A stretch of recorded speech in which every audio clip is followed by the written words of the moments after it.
At the age of 29, Atiba Parker was sentenced to 42 years in prison. With such a long sentence, you would think that Mr. Parker was some kind of murderer or a drug kingpin, but this is not the case. At the age of 29, Mr. Parker was sentenced to 42 years in prison for having a few misdemeanors for possession of marijuana and for selling 3 grams of crack. That is less than the weight of this penny. Hi, my name is Kyle Gray, and I'm here to talk to you about the problems with mandatory minimum sentencing laws.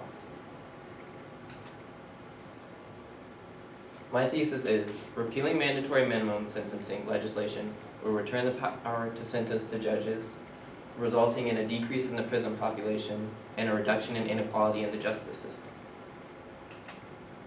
What are mandatory minimums? Mandatory minimums are laws that create a predetermined sentence for state and federal crimes. So the history.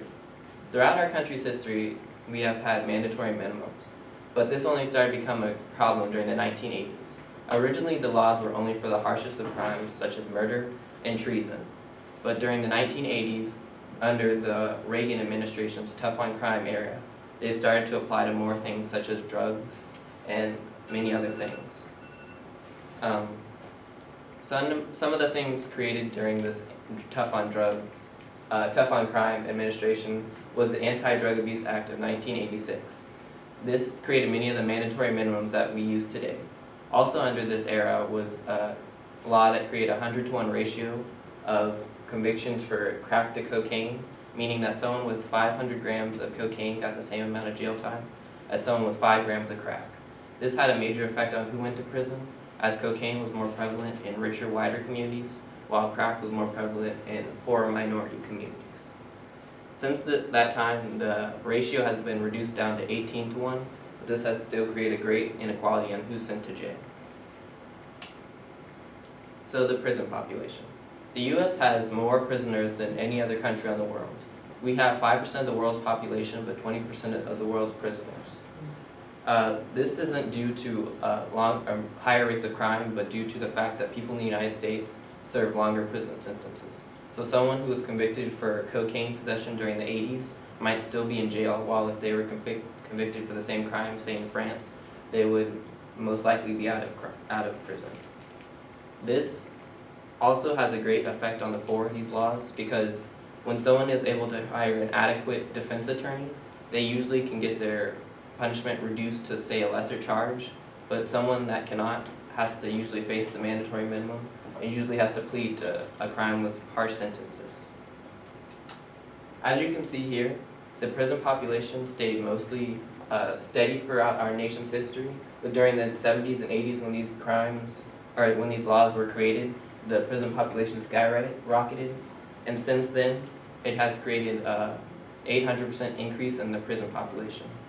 With all these people going to prison, many judges have quit due to the fact that they refuse to give people such harsh sentences, and because of these laws, they aren't allowed to reduce, so they feel their only option is to quit.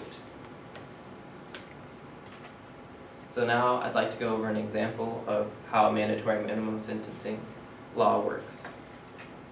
So let's say that someone sold drugs 3 times, and each time they carried a gun with them. So even if they never used the gun, the first time they sold drugs, they would get 5 years for drug trafficking and 5 years for having the gun with them. The next time they did it, they would get an additional 25 years for a total of 35 years for just having the gun with them and not even necessarily firing it, and for selling the drugs. The third time they would get an additional 25 years for selling the drugs and for having the gun. This would create a total of 60 years. This compares to other crimes such as child kidnapping and having an assault rifle, which child kidnapping only gets you 30 years as compared to someone who sold marijuana 3 times with a gun gets 60 years. So now I'd like to talk about my service. So for my service, I visited the Mecklenburg County Courthouse pictured here, and throughout my service I went and saw many different things in the criminal justice system, such as court proceedings and court administration, jury summoning, and a high-profile case. The first thing I saw when I went to court was a very high-profile case. It was the Kevin Olson trial.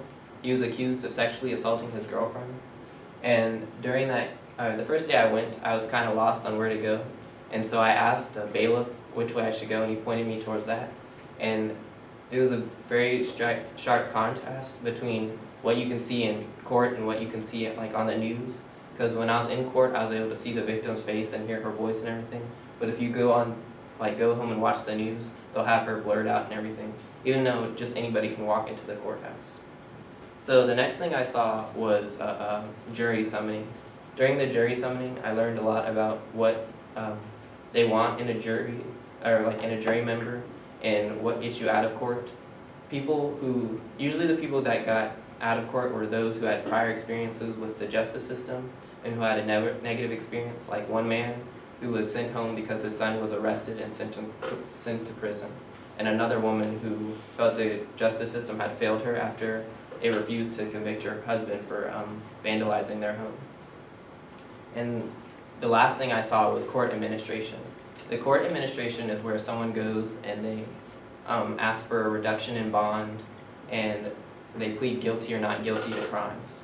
During this, I learned a lot about how the criminal justice system negatively affects the poor, because if you're not able to pay bail, you have to go to prison until your trial happens. I saw a man who stayed in prison for over a year before he was able to plead guilty or not guilty.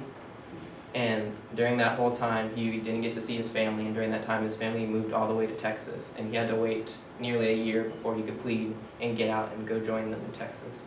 And another thing I saw in that court was a man who had to leave his 6 children behind because he wasn't able to pay bond. And his only offense was he had a gun in his car because he borrowed his uncle's car, and that was a violation of his parole. This was in contrast to like Kevin Olson, who was richer. He was able to wear like a suit and everything in court and go home because he was able to afford bond. And so just outside the courthouse, they have some quotes, and I took a picture of one of these. This is the one in front. It says, "Sufficient for high trust. Grant us wisdom and virtue." This was from John Adams, said to his wife, Abigail Adams. So my biggest takeaway from this was, one, a real-world experience of driving around the city and navigating. This helped me to learn a lot about like driving in rush hour traffic and just how to navigate the city, because I'd never really been up there by myself. And a more long-term thing I learned was about really want to go into criminal justice, because I feel like a lot of things like the bail and private prisons and mandatory minimum laws are a big problem, and I would like to do something to change that. And now just a small call to action. On here I created this poster, so if anyone wanted to email their senators or their representative for District 12, I just have these on here, so you can take a picture of them and send them an email. Thank you, and what questions do you have?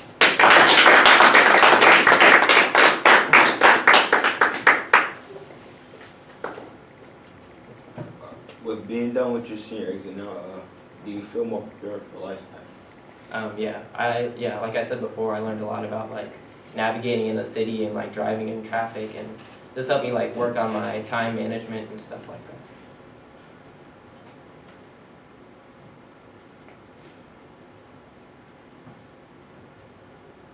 Kyle, what if you had to give advice to a senior that's like about to start the whole senior exit project, what would be some advice you would give him or her? Some advice is not to wait till the last minute on your service.